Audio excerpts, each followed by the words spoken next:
नमस्कार मित्रों, मैं हूं कमल दुबे, आपका ज्योतिष मित्र। सौभाग्य सलाह में आपका स्वागत करता हूं। मित्रों, आज का हमारा विषय है कर्क लग्न की कुंडली में लग्नेश का 12वें भाव में फल। कर्क लग्न डेमो कुंडली देखेंगे वाइट बोर्ड पे। अगर लग्न में ही लिखा है 4 तो इसका मतलब जो कुंडली है वह कर्क लग्न की है। कर्क लग्न का जो लग्नेश बनता है वह बनता है चंद्रमा। तो कर्क लग्न की कुंडली में अगर चंद्रदेव पहले घर से 12वें घर तक अलग अलग भाव में बैठते हैं तो क्या फल देंगे, इसके विषय में आज आपसे चर्चा करेंगे। लेकिन उससे पहले यह जान लेते हैं कि चंद्रदेव के कारकत्व क्या हैं या चंद्रदेव सबसे अधिक प्रभाव किस पर रखते हैं। माता का सुख, मन की प्रसन्नता, कल्याण, भलाई, सफ़ेद वस्तुएं, राजयोग व सम्मान, सुंदर भौतिक सुख साधन, मीठे फल फूल, फसल, कृषि, यश, मोती, कांसा, चांदी, चीनी, दूध से बने हुए सभी पदार्थ, वस्त्र, स्त्री का सुख, आराम से भोजन और शरीर का सुख, रूप इत्यादि का चंद्रदेव से हम विचार करते हैं। 12 राशियों में चंद्रदेव चौथी राशि यानी कर्क राशि में स्वगृही होते हैं। दूसरी राशि यानी वृषभ राशि में उच्च के होते हैं। 8वीं राशि यानी वृश्चिक राशि में नीच के होते हैं। मित्रों, मैं आपको हर वीडियो में समझाता हूँ, इसमें भी समझा रहा हूँ। देखिए, ये जो पहला जहाँ ल लिखा हुआ है, लग्न लिखा है, यह आप हैं या जो भी कर्क लग्न का जातक है वह है, और यह आपका शरीर है और इस शरीर के मालिक हैं चंद्रदेव। कहने का मतलब है कि चंद्रदेव की देख रेख में आपका जन्म हुआ है।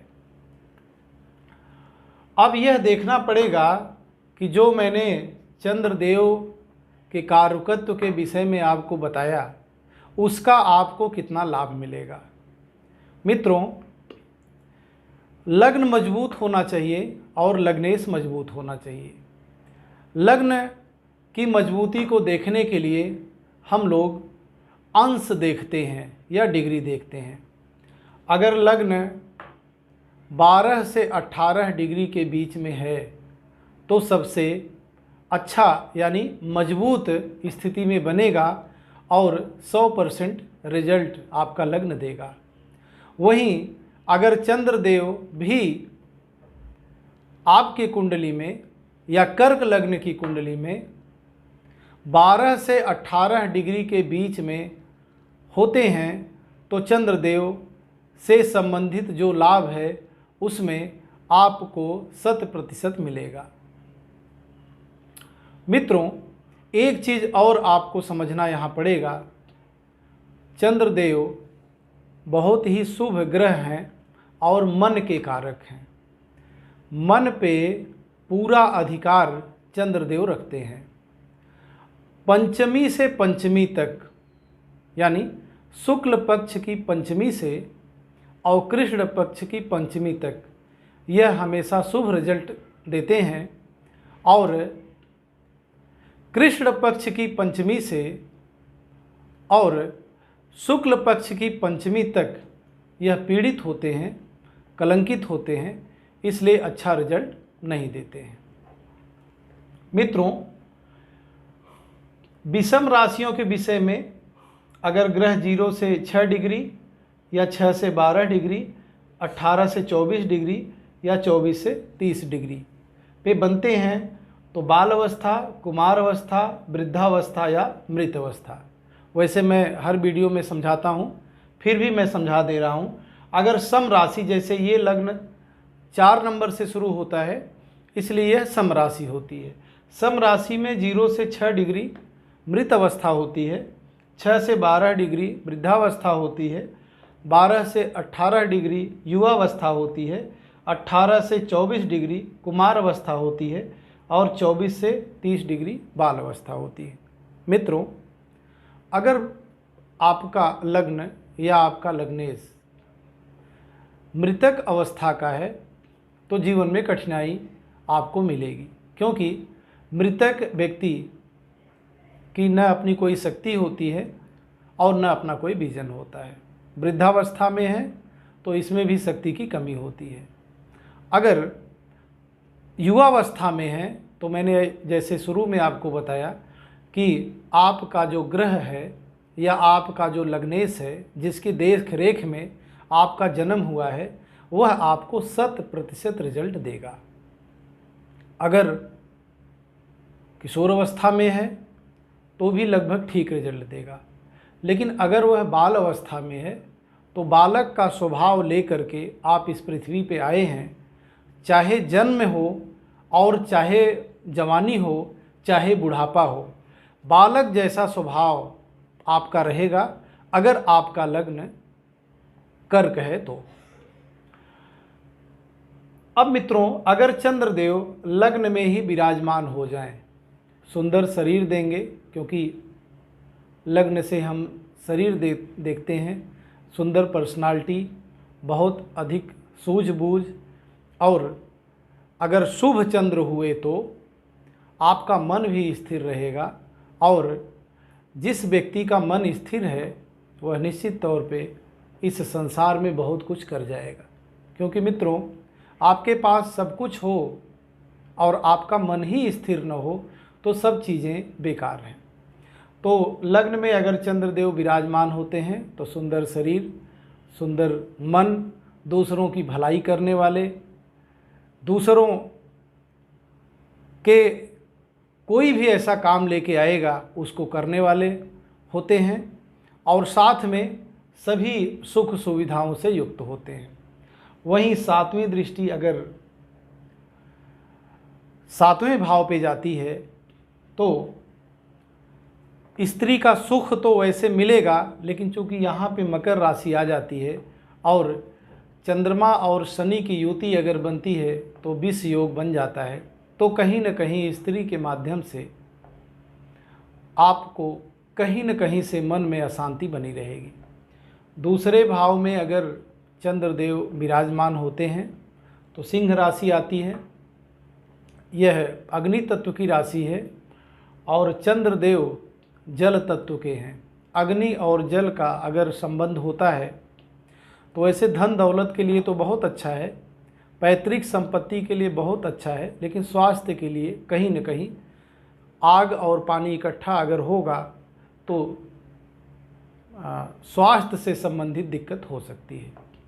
वहीं अगर तीसरे भाव में चंद्रदेव आकर के विराजमान होते हैं तो यह छोटे भाई बहनों का कारक भी है और स्वयं के परिश्रम का भी यह घर है। तो छोटे भाई बहनों का उत्थान, छोटे भाई बहनों का विकास आपके माध्यम से होने वाला है। पराक्रमी होंगे, परिश्रमी होंगे, पराक्रम के माध्यम से आप सब कुछ चीज़ें प्राप्त करेंगे, क्योंकि लग्नेश जिस भी घर में बैठेगा उस घर की वृद्धि ही करेगा। अगर चंद्रदेव आकर के चौथे घर में विराजमान होते हैं तो माता का सुख, भूमि भवन वाहन का सुख, लेकिन स्वास्थ्य में कहीं न कहीं कुछ कमी आपकी हो सकती है या आपके माता की हो सकती है।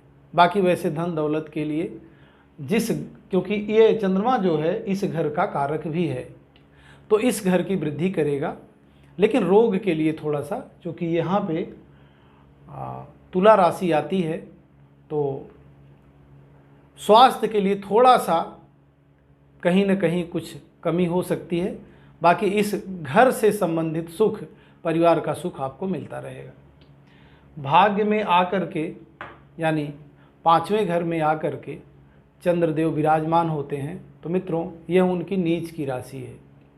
यहाँ कहीं न कहीं चंद्रदेव आकर के कमज़ोर हो जाते हैं, लेकिन फिर भी लग्नेश हैं तो रिजल्ट अच्छा ही करेंगे। लेकिन शिक्षा में कुछ रुकावटें हो सकती हैं या बच्चों के माध्यम से कुछ मन आपका अशांत हो सकता है। अगर यही चंद्रदेव छठे घर में आकर के विराजमान हो जाएं, वैसे गुरु की राशि है, गज केसरी योग का निर्माण होता है राशि की वजह से, लेकिन फिर भी कभी ऐसा भी होता है कि यह जो भाव है बहुत अच्छा नहीं है, छठा भाव है, तो यहाँ रोग ऋण शत्रु मन में अशांति ये सब चीज़ें आपको मिल सकती हैं। फिर भी कुल मिलाकर के, क्योंकि इस घर में चंद्रदेव को दोष नहीं लगता है, इसलिए इतना समस्या तो नहीं होगी, लेकिन फिर भी समस्या कहीं न कहीं थोड़ी बहुत हो सकती है। सातवें घर में आकर के चंद्रदेव विराजमान हो जाएं मित्रों, चूँकि ये मकर राशि है और यह शनि देव इसके मालिक होते हैं। जब शनि देव और चंद्रदेव की युति बनती है तो कहीं न कहीं विष दोष का निर्माण हो जाता है और व्यक्ति का मन आजीवन किसी न किसी बात को लेकर के अशांत रहता है। अगर यही चंद्रदेव आकर के आठवें घर में विराजमान हो जाएं तो यहाँ से आध्यात्मिक सुख तो मिलेगा, लेकिन रोग कुछ न कुछ आपके जीवन में बना रहेगा, क्योंकि चंद्रदेव बहुत बड़ा रोग तो नहीं देते हैं, लेकिन छोटे छोटे रोग देते रहते हैं। इससे मन कहीं न कहीं अशांत रहेगा। वैसे भी यह राशि शनि देव की है, तो यहाँ भी कहीं न कहीं विष दोष का ही निर्माण होता है। अगर यही चंद्रदेव आकर के नवम भाव में गुरु की राशि मीन राशि में विराजमान हो जाते हैं तो मित्रों यह भाग्य का घर है, पिता के सुख का घर है, तो आपका जो सुख है, आपका जो भाग्य है वह बढ़ जाएगा निश्चित तौर पर। यहाँ पर चंद्रदेव बहुत अच्छा रिजल्ट करेंगे और आप भाग्यवान होकर के जन्म ले रहे हैं। वैसे भी लग्न का मालिक अगर त्रिकोण में आकर के बैठ जाए, विशेष करके नवम भाव में आकर के बैठ जाए, तो एक राजयोग का निर्माण हो जाता है। और यह राशि भी मीन है, गुरु की राशि है, तो गुरु की राशि में या गुरु के साथ जब चंद्रदेव युति करते हैं तो गज केसरी योग का निर्माण कर देते हैं। मित्रों वही चंद्रदेव आकर के दसम भाव में आकर के विराजमान हो जाएं तो अच्छा व्यापार तो आपको मिलता ही है। अब यह है कि यह देखना पड़ेगा कि मंगल देव की स्थिति इस लग्न कुंडली में क्या है। अगर मंगल देव से तत्कालिक मित्रता हुई तो आपका व्यापार बहुत ही अच्छे ढंग का होगा। तो अगर 11वें भाव में चंद्रदेव आकर के विराजमान होते हैं तो यह वृषभ राशि है, और मैंने बताया है कि वृषभ राशि में चंद्रदेव उच्च के होते हैं, सबसे अच्छा स्कोर करेंगे। और शुक्र के साथ भी अगर चंद्रदेव की युति बनती है तो गज केसरी योग का निर्माण होता है। कहने का मतलब है आय के नए नए स्रोत आपको आजीवन बनते रहेंगे, धन दौलत का सुख आजीवन आपको मिलता रहेगा। मित्रों यही चंद्रदेव आकर के अगर 12वें भाव में विराजमान हो जाते हैं तो, क्योंकि ये लग्न से 12वां भाव भी है, खर्च का भाव है, आदमी किसी न किसी माध्यम से खर्च करेगा। अगर चंद्रदेव अच्छे हुए तो अच्छे जैसे धार्मिक चीज़ों में खर्च होगा, किसी भी संपत्ति को बढ़ाने में खर्च होगा। बुरे अगर हुए, कलंकित हुए या पापक ग्रहों से दृष्ट हुए तो निश्चित तौर पे आपका जो धन है वो अनायास के काम में ही व्यय होगा। मित्रों चंद्रदेव मन के कारक हैं और चर लग्न के हैं, स्वभाव इनका जल का है, लेकिन चंद्रदेव बहुत जल्दी कलंकित हो जाते हैं। बहुत सारे जो पापक ग्रह हैं अगर उनसे दृष्ट हो जाएं तो बहुत जल्दी ये प्रभावित हो जाते हैं।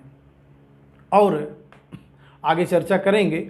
विशेष करके राहु केतु सबसे पहले चंद्रदेव को ही ढूंढते हैं, क्योंकि राहु केतु छाया ग्रह हैं और उनकी कोशिश रहती है कि पहले चंद्रमा को पकड़ो तो जातक के मन को पकड़ा जा सकता है और मन के माध्यम से उनसे तरह तरह के गलत काम करवाए जा सकते हैं। ऐसे शनि देव के साथ विराजमान होते हैं तो मैंने बताया कि विष दोष बनता है। ऐसे ही सूर्य के साथ अगर विराजमान होते हैं तो कहीं न कहीं वो भी चूँकि अग्नि तत्व के हैं, इसलिए कहने का मतलब है अगर चंद्रदेव शुभ ग्रहों से दृष्ट हुए आपके जीवन में बहुत ही अच्छा प्रभाव देंगे। विशेष करके गुरु के साथ और शुक्र के साथ अगर इनकी युति बनती है तो गज केसरी योग बनता है। लेकिन मित्रों, चंद्रदेव से ही केमध्रुम योग, विष दोष, ये सब दोष भी बनते हैं। या अगर राहु से दृष्ट हो जाए, राहु अगर इनको देख लें या राहु की युति हो जाए तो पितृदोष का निर्माण, ग्रहण दोष का निर्माण, ऐसे भी दोष का निर्माण हो जाता है। मित्रों, इस प्रकार से यह चंद्रदेव का एक सामान्य सा फलादेश था कि अगर किसी भी जातक का लग्न कर्क लग्न का होता है तो चंद्रदेव पहले घर से लेकर के 12वें घर तक अलग अलग घरों में विराजमान होते हैं तो कुछ इस प्रकार से वह रिजल्ट करते हैं। मित्रों, यह समझ लीजिए अगर जो मैंने चीज़ें बताई इनमें अगर कुछ आपके जीवन में कहीं न कहीं से कमी लग रही है तो सावन का महीना चल रहा है और इसमें भोले भंडारी आशुतोष की पूजा करें। चंद्रदेव से संबंधित जितनी भी समस्याएं हैं अपने आप ही आप देखेंगे कि धीरे धीरे करके समाप्त हो जाएंगी। और जब तक कुंडली में चंद्रदेव की स्थिति मजबूत नहीं होगी तब तक सब राजयोग बन जाए, आपके जीवन में सब सुख हो, लेकिन ये सुख का लाभ आप ले नहीं पाएंगे क्योंकि चंद्रदेव मन के कारक हैं और जब मन ही किसी का दूषित होगा, दुखी होगा तो कोई लाभ कितना भी उसको देना चाहेगा, क्या करेगा लाभ लेकर के। इस प्रकार से मैंने आपको कर्क लग्न के विषय में समझाया। मित्रों, अगर वीडियो अच्छा लगा हो तो दोस्तों में, रिश्तेदारों में, अपने जानने वालों में, परिवार में इसको शेयर करिएगा, सब्सक्राइब करवाइएगा, जिससे कि आने वाला वीडियो आपके साथ साथ उन लोगों तक भी पहुंचता रहे। आपका बहुत बहुत धन्यवाद। परमात्मा आपका कल्याण करे।